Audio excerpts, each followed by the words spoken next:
अपनी रोजी रोटी के लिए दी थी क्या? क्या उन लोगों ने ये जो शहादत दी थी वो अपनी जाति के लिए दी थी क्या? क्या ये जो शहादत हुई थी क्या अपने धर्म के लिए दी थी क्या? क्या ये जो शहादत हुई थी अपने गांव के लिए दी थी क्या? ये जो शहादत हुई थी क्या वो तारापुर के लिए दी थी क्या? क्या उस मुंगेर जिले के लिए दी थी क्या? क्या इस भूमि के इसी टुकड़े के लिए दी थी क्या? सवाल का जवाब किया नहीं। वो जो शहादत थी, वो जो बलिदान था, वो बलिदान हुआ था भारत माता को परतंत्रता की बेड़ियों से काटने के लिए। अरे आपको सुनकर के आपकी आंखों के पानी सूख जाएंगे। आपके अगर दिल में थोड़ा सा भी राष्ट्रभक्ति होगी, आपके अंदर अगर थोड़ी सी भी मानवता होगी, आपके अंदर अगर थोड़ी भी संवेदना होगी, तो मेरी तरह आपके रोंगटे खड़े हो जाएंगे। क्योंकि उन शहीद वीरों की उम्र 16 वर्ष 17 वर्ष की उम्र थी। उस उम्र में, जिस उम्र में लोग अपनी शिक्षा भी शुरुआत ठीक से नहीं कर पाते, इंटर और मैट्रिक में पढ़ा करते हैं, उस उम्र में तारापुर के वीरों ने, तारापुर के हमारे महान पूर्वजों ने शहादत देकर के एक मिसाल कायम की।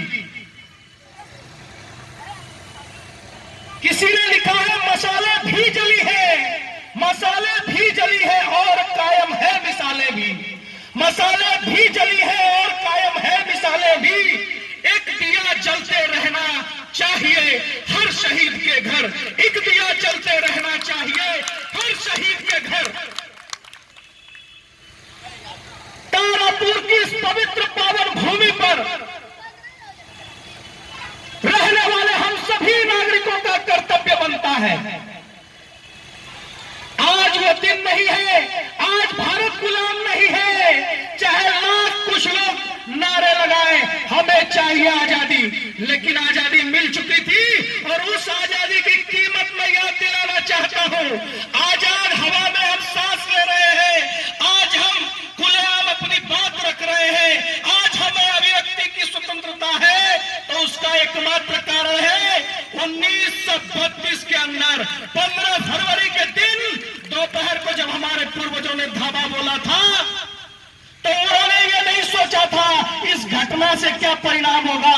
हर कोई जानता था ये नहीं है कि तारापुर के ब्रिटिश कालीन थाना पर तिरंगा फहराएंगे और वो तिरंगा फहराते ही अंग्रेज भाग जाएंगे। सबको ऐसा मालूम था, लेकिन ब्रिटिश सरकार की नींव हिलाने का काम केवल एक अहिंसक जत्थे ने किया था। उन युवाओं ने किसी के साथ हिंसा नहीं की थी, अहिंसक होकर के जो उनकी पूरी योजना थी, उस योजना को लेकर तिरंगा हाथों में लिए भारत माता की जय, वंदे मातरम की गूंज, लाठियां चलती रही, गोलियां चलती रही, लेकिन मुझे गर्व है मैं उस मिट्टी में पैदा हुआ हूं जिस मिट्टी के हमारे महान पूर्वजों ने पीठ पर गोलियां नहीं खाई थी, हमारे पूर्वजों ने सीने पर गोलियां खाई थी। और यह गर्व आप सबको होना चाहिए।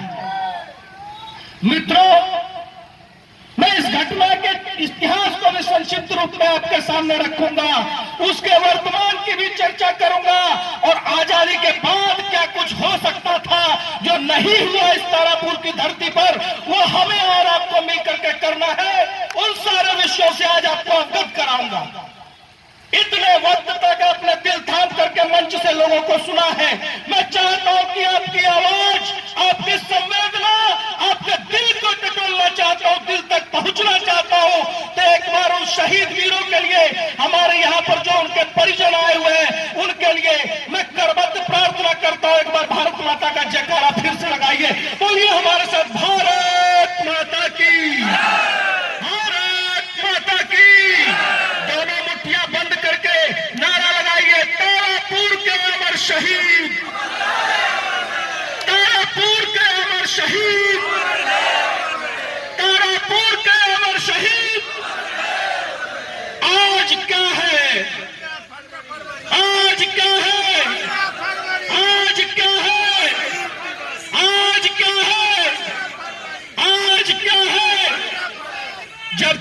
सुनाई नहीं देगा, बुलवाता रहूंगा। आज क्या है, आज क्या है, आज क्या है मित्रों, जिस प्रकार से भारत की आजादी के बाद 15 अगस्त को हम स्वतंत्रता दिवस मनाते हैं, जिस प्रकार से हमारा संविधान बनने के बाद हम 26 जनवरी को अपना गणतंत्र दिवस मनाते हैं, ये उससे कम पवित्र पावन दिन नहीं है आज का। आज हमारी आजादी का ही दिन है, क्योंकि आज ही के दिन हमारे आजादी के मतवालों ने अपने सीने पर कफन बांध करके घर से निकले थे और उस संकल्प को पूरा किया था। और ये राष्ट्र ध्वज अंग्रेजों का ब्रिटिश शासन का प्रतीक यूनियन जैक उतार कर फेंक दिया था। उस जत्थे के नायक मदन गोपाल सिंह को मैं सलाम करता हूं, उनका अभिनंदन करता हूं, उनका वंदन करता हूं। मित्रों, बहुत ही ऐतिहासिक घटना है। दरअसल 1931 में आदरणीय परम श्रद्धेय महात्मा गांधी जी की अंग्रेजों के तत्कालीन वायसराय लॉर्ड इरविन के साथ एक समझौता हुआ था, और वो समझौता जब रद्द हो गया, वो समझौता अंग्रेजी सरकार ने मानने से इनकार कर दिया, तो तमाम भारतवर्ष के भीतर उस समय की जो अखिल भारतीय कांग्रेस थी, जो कांग्रेस कोई राजनीतिक दल नहीं बल्कि क्रांतिकारी वीरों का जो अहिंसा के साथ अपनी सामाजिक राजनीतिक गतिविधियों का संचालन करते थे, जिसका उद्देश्य था भारत की आजादी, उस कांग्रेस का है उसको बैन किया गया, उस पर प्रतिबंध लगाया गया। डॉक्टर राजेंद्र प्रसाद, महात्मा गांधी, जवाहरलाल नेहरू, श्री कृष्ण सिंह, ऐसे बिहार के भी तमाम छोटे बड़े नेता और पूरे देश के हमारे जो आजादी के और कांग्रेस के नेता थे, उनको जेलों में बंद किया गया और कांग्रेस को पूरा प्रतिबंधित कर सभी कांग्रेस कार्यालयों से भारत का ध्वज, जो उसमें कांग्रेस का ध्वज था, उसको भी उतार करके फेंक दिया गया। अरे आप में से लगभग युवाओं की यहाँ पर संख्या है, कुछ हमारे बड़े बुजुर्ग भी बैठे हैं, आपका आज ध्यान भी नहीं जाता होगा, तारापुर में एक कांग्रेस थाना हुआ करता था। आज है, शायद वो भी कल हमारे बीच नहीं हो, क्योंकि हम सब तो सोए हैं, जागते जागते सोते हैं। अरे सोए हुए को जगाया जा सकता है। कुंभकर्ण को भी हाथी के चिंगार से, ढोल नगारों की थाप से जगा दिया था रावण ने, लेकिन तारापुर के लोगों को जगाने के लिए क्या करना पड़ेगा? जो जागे हुए सोए हैं, आपको जगाने के लिए क्या करना पड़ेगा? आपको जागे हुए और जागे हुए लोग हैं, लेकिन हजारों हजार की संख्या में जो लोग अब तक नहीं जाग पाए। ये डाक बंगला टूट गया, आप देखते रह गए। कल ये थाना भवन टूट जाता, आप देखते रह जाते। ये कांग्रेस थाना यानी कांग्रेस पार्टी का उस समय की आजादी का आंदोलन चलाने वाला एक महत्वपूर्ण स्थल हुआ करता था, वो टूट जाएगा, आप देखते रह जाएंगे। सुपौल चकुआ गांव का वो श्री भवन आज कहाँ है? कितने लोगों ने उसको देखा है? जलियांवाला बाग तो हर कोई गया देखने। अपने घर के वीरों को भूल गए, अपने शहीदों को भूल गए, अपने बलिदान को भूल गए, अपने इतिहास को भूल गए, अपने अतीत को भूल गए। और याद रखना, जो समाज अपने अतीत को भूल जाता है, उसका भविष्य भी अच्छा नहीं होता। अपने भविष्य को सुधारने के लिए अपने अतीत को टटोलो, अपने इतिहास को जानो और गर्व से अपनी छाती को 56 इंच का 102 इंच का बनाइए कि आपने तारापुर में जन्म लिया है। पूरे भारतवर्ष के इतिहास में एक महत्वपूर्ण स्थान है तारापुर, क्योंकि यहाँ के युवाओं ने अपने भविष्य की चिंता नहीं की थी।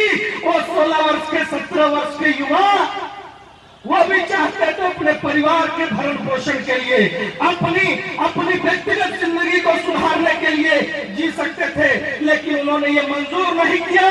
उन्होंने देश के लिए अपनी जानें गंवाई थी। तो आज तारापुर के युवा साथियों का क्या फर्ज बनता है? जो फर्ज बनता है, उनमें से अधिकांश साथी आज उस फर्ज को निभा रहे हैं, उस कर्तव्य को निभा रहे हैं। साथियों, जब ये घटना हुई थी, समझौता भंग हुआ था, अंग्रेजों ने बड़े बड़े नेताओं को कैद किया था, तब उस समय के युद्ध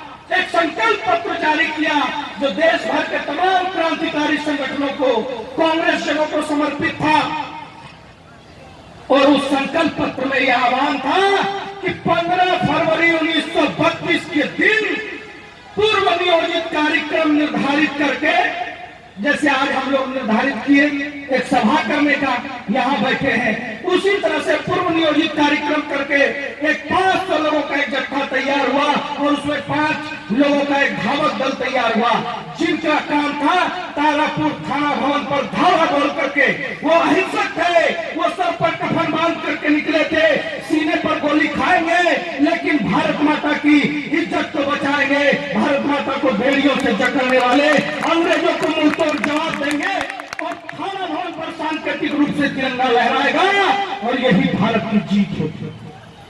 और उस काम को करने के लिए जब उस थाना भवन पर जुटे, यही वो ऐतिहासिक स्थल है आज जहां पर मंच बना है, यही वो ऐतिहासिक स्थल है जहां एक डाक बंगला हुआ करता था।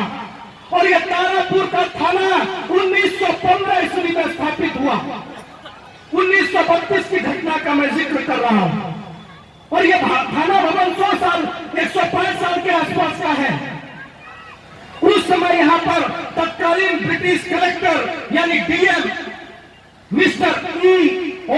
ली और एसपी जो थे W.S. मैग्रेट, वो दोनों जुटे थे। पूरी दर्जनों हथियारबंद ब्रिटिश पुलिस यहाँ पर तैनात थी, क्योंकि उनको हमारे कार्यक्रम के, हमारे पूर्वजों के कार्यक्रम की पूर्व में सूचना थी। मित्रों, देशद्रोही तब भी थे, मित्रों गद्दार तब भी थे और गद्दार अब भी है, आगे भी रहेंगे। अच्छाई और बुराई की लड़ाई चलती रहेगी। कुछ गद्दारों ने तब अंग्रेजी सरकार के लिए मुखबिरी का काम किया था और यहाँ पर लोग जुटे थे। गोलियां चल रही थी, लाठियां चल रही थी, भीड़ खड़ी होकर के जब भारत माता और वंदे मातरम का उद्घोष कर रही थी, जब उनसे बर्दाश्त नहीं हुआ कि हमारे नौनिहालों को लाठियां बरसाई जा रही हैं, तो उन्होंने पथराव किया। और जब एक पत्थर तत्कालीन डीएम ओली को लगा तो उसने गोली चलवाने का हुक्म दिया और खुद भी एसपी फायर कर रहे थे। 72 से 75 राउंड गोलियों के चलने का जिक्र आता है। आप अंदाजा लगाइए, अगर 72 से 75 राउंड गोलियां भीड़ पर चले तो कितने लोग मारे गए होंगे, न जाने कितने अनगिनत, जिसकी कोई सीमा नहीं है, जिसकी कोई गिनती नहीं है। और तब तो लोकतंत्र भी नहीं था, हाथ पर तंत्रता की बेड़ियों में जकड़े हुए थे। एक दुश्मन देश की फौज, दुश्मन देश की सरकार भारत पर हुकूमत कर रही थी, तो उससे क्या अपेक्षा कर सकते हैं न्याय की। सैकड़ों लाशों को वाहन पर लदवाकर सुल्तानगंज में बहा दिया गया, लेकिन 3-4 भीड़ उसमें तितर बितर हो गई, लोग भागे। इसी बीच मदन गोपाल सिंह के नेतृत्व में जो धावक दल था उसने झंडा फहरा दिया। भारत की जीत हुई, अंग्रेज सरकार की नींव हिल गई।